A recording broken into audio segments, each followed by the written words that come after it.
always while I've been working, I've been um, trying to get jobs that are really close to what I am passionate about. So I worked in a movie theater. I worked in the video electronics section, toy section in uh, in a store, and I've always pursued, if it could work out, I pursue jobs that were very close to what I love to do. It's been a fun ride, and always during those times, I've been also passionately and just making a bunch of movies. I've been making a bunch of films, and so I just constantly on my Tyco black and white cameras making films in high school. Then, eventually when I can afford a camcorder, I started making other films, and then eventually I just kept on doing it.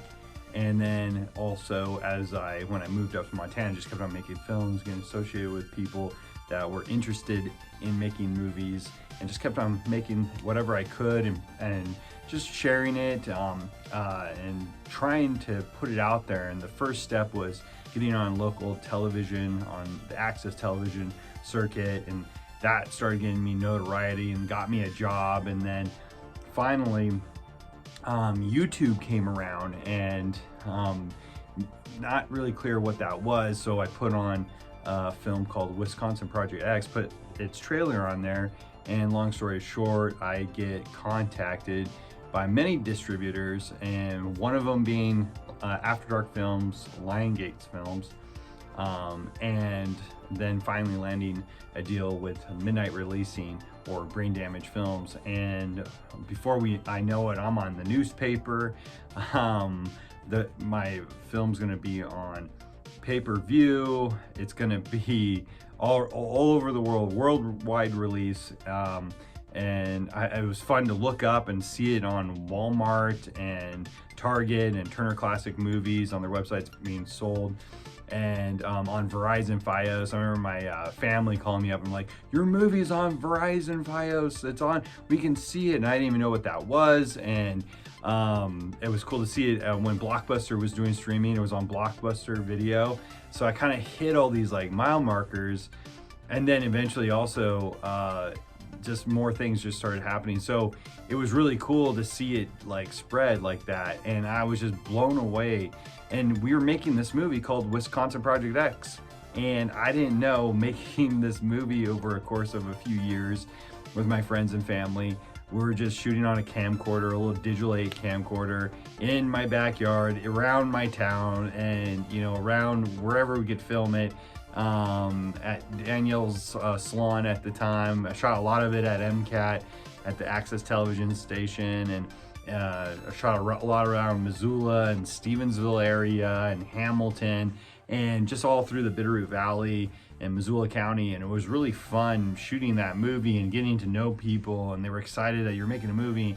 I met this guy named Thomas Robinson who was really good at doing art direction and building props. He made these huge the huge incubators that are you see in the movie, and he just made one, and we just like duplicated it, but it was amazing. And this thing like worked and did stuff. And then he also did cinematography on the film. Like whenever I was in the shot, normally he was on camera, or Scott Ranf or Tyler Wittenberg, any of us on set normally were on camera. So, and then it was cool because my general manager, Joel Baird from MCAT, he at the television station, he wanted to be in. He would always like say, "Hey, I want to be in your movie," and I put him in a few parts, and he goes, "I could do more," and then I put him in another part.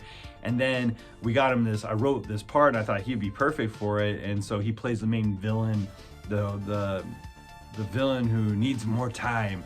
And so yeah, it was really cool to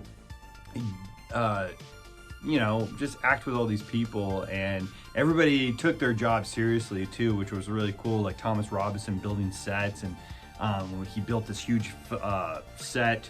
Like we made a video store to crash a truck in, and then that truck was driven by Dave Mobley, who actually acts in the movie. And at the time in Missoula, he would do a whole self-defense class and martial arts, and he was always into stunts and doing that kind of stuff. He actually made sure everything was safe. He was being very professional about it, and it was amazing. We just tried to do as much as we could do.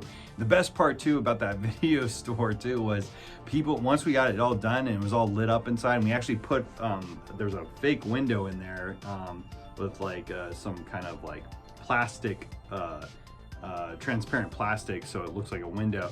But on the other side, we made these fake facades of like empty movies and DVDs on display. So when you look in the window, you can see something in there. And then when the truck comes through the wall, we had a camera on the other side. It can crash through all that stuff, knocking it down.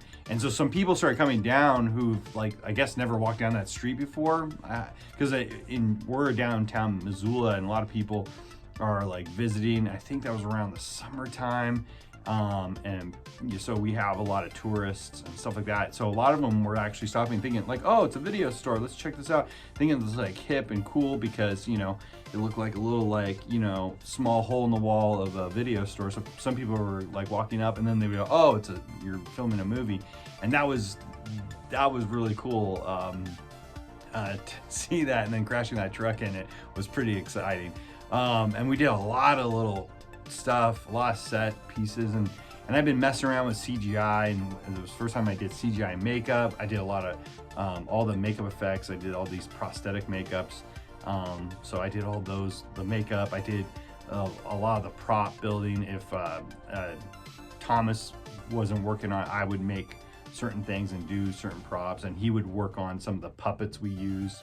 And then I did a lot of the CG enhancement of a lot of the shots. And yeah, it was really fun making that movie and then seeing it blow up like it did, because I didn't expect that.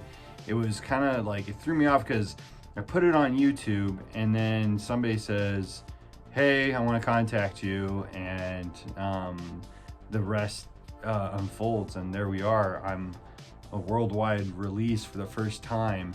And for the very first time, I had to make a production company for my worldwide release, and Fast Coast Productions was born.